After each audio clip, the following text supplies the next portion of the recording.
নমস্কার বন্ধুরা, আজকে পড়ছি লীলা মজুমদারের পাকদণ্ডী বইটির দ্বিতীয় পর্বের ৪৮তম অংশ। এ সমস্ত হলো পরের কথা। তার আগে শান্তিনিকেতনে আমাদের আবাসনের কথা বলতে হয়।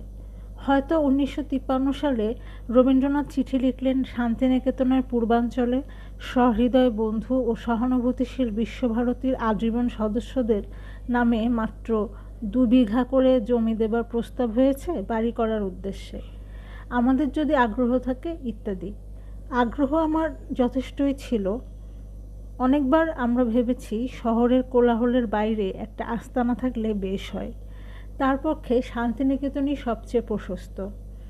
আমার স্বামী বললেন, অবশ্যই এই পরিকল্পনা 99 বছরের লিজ না নিয়ে আলাদা একটা জমি বরাবরের মতো কিনে ফেললেই তো হয়। তাই করা হলো। উত্তরায়ণের উত্তরে শ্যামবাটির লাগোয়া জমি কেনা হলো। আমার উৎসাহ দেখে নিজে বাড়ির প্ল্যান করলাম।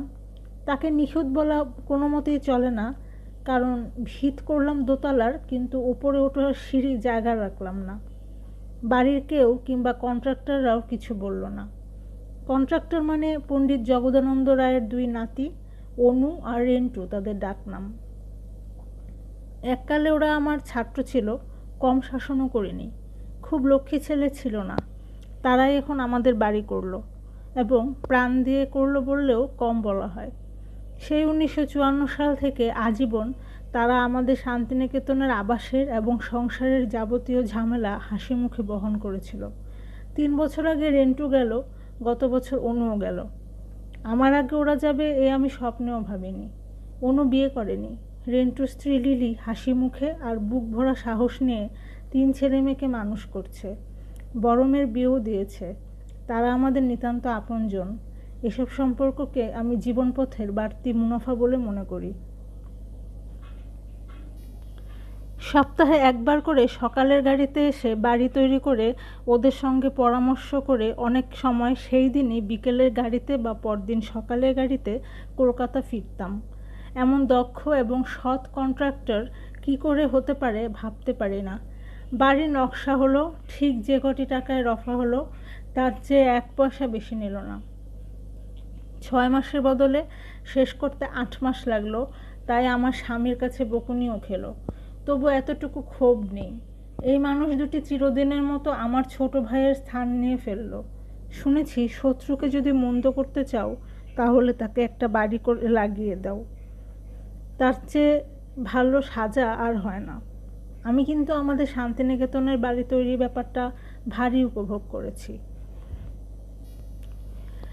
প্রায় হপ্তায় হপ্তায় যেতাম। আমার বন্ধু বুবুর বাড়িতে উঠতাম। সে ততদিনে অমন দেবতুল্য স্বামীটিকে হারিয়ে আশ্চর্য সাহস দেখিয়ে পাঠভবনে অধ্যাপনা করে ছেলে মেয়ে মানুষ করছে। ওদের বাড়ির মাথা হলেন ওর পিসি শাশুড়ি ইন্দিরা দেবী চৌধুরানী, সকলের বিবিদি। পিসি শাশুড়িও যেমন তেমনি আপন জেঠিও বটে। দুজনে মিলে 4টি ছেলে মেয়েকে সুন্দরভাবে মানুষ করেছেন। তখন সকলে স্কুলে পড়ে। বিবিদির তত্ত্বাবধানে রবীন্দ্রসঙ্গীতের স্বরলিপি তৈরি হয়। আলাপিনী নামক মহিলা সমিতির মিটিং বসে। এক কথায় বাড়িতে নরক গুলজার। তার মধ্যে আমার মতো একটা বাড়তি মানুষ খবর না দিয়ে যখন তখন উপস্থিত হলে ওদের কোনো অসুবিধে হলেও আমি টের পেতাম না। এসব ব্যাপার ঘটছে 1954 সালে। আমি তখনও রেডিওতে যোগ দিইনি। মজার মজার ঘটনা ঘটত। একদিনের কথা অনেক জায়গায় বলেছি। সেদিন সন্ধ্যার ট্রেন লেট করতে বুবুদের বাড়িতে যখন পৌঁছেছি ওরা তখন খেতে বসেছে। সঙ্গে সঙ্গে একটা বাড়তি জায়গা হয়ে গেল। হাত মুখ ধুয়ে হাসি মুখে টেবিলে বসেই পরিস্থিতির থমথমে ভাবটা চোখে পড়ল। আমাকে স্বাগত জানিয়ে ক্ষণিক বিরতির পর বুবু তার বড় ছেলেকে বলল, আমি তোমার মা হতে পারি, তার জন্য আমার সব কর্তব্য পালনেও প্রস্তুত আছি, কিন্তু তাই বলে তোমার জন্য হাতে হাত করা পড়ে থানায় যেতে রাজি নই। একথা শুনে সুন্দর মুখটা লাল টাল করে ছেলে বলল, আমি বন্দুক দিয়ে পাখি মারলে তোমাকে থানায় যেতে হবে? বুবু বলল, পাখি না, মানুষ মারলে। অমুক সময় অমুকের ছেলে কি করেছিল ভুলে গেছ? ছেলে গরম হয়ে বলল, আমার উপর কি তোমার এতটুকু আস্থা নেই? বুবু বরফের মতো ঠান্ডা হয়ে বলল, না, নেই। অমনি ছেলে হড়হড় করে চেয়ার ঠেলে নিজের ঘরে দৌড় দিল। আশ্চর্য হয়ে দেখলাম হাত পর্যন্ত ধুলো না। বুবুও তার চেয়ার ঠেলে শয্যা নিল, অবশ্যই হাত মুখ ধুয়ে। তখন বাকিরা উৎফুল্ল হয়ে বলল, কাছে এসো লীলামাসি, আমরা খাওয়া দাওয়া করি।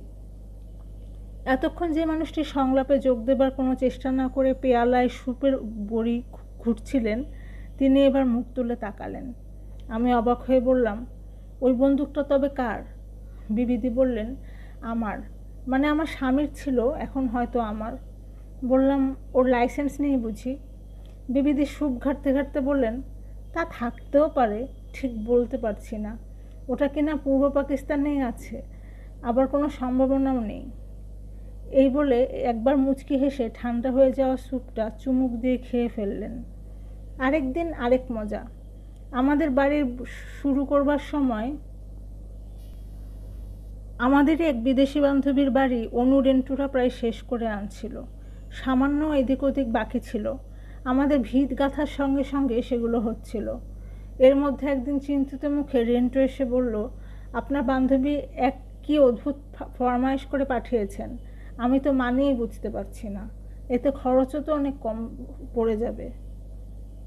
কি ব্যাপার? না, তিনি বলে পাঠিয়েছেন তা প্রত্যেক ঘরে 2টো করে ফিরিঙ্গি বসিয়ে দিতে হবে। অন্যদের মহাভাবনা, এত ফিরিঙ্গি বা এখানে কোথায় পাবো, আর তারা বসতেই বা রাজি হবে কেন? পরে বোঝা গেল ফিরিঙ্গি নয়, দিদিমণি জাফরি দেওয়া ঘুরঘুলি চান, যাতে ঘরে আলো হাওয়া ঢোকে। জাফরি বলতে কাফরি মনে হয়, আর কাফরি বলতে ফিরিঙ্গি। দিদিমণি তাই ভুলে ফিরিঙ্গি চেয়ে বসেছিলেন।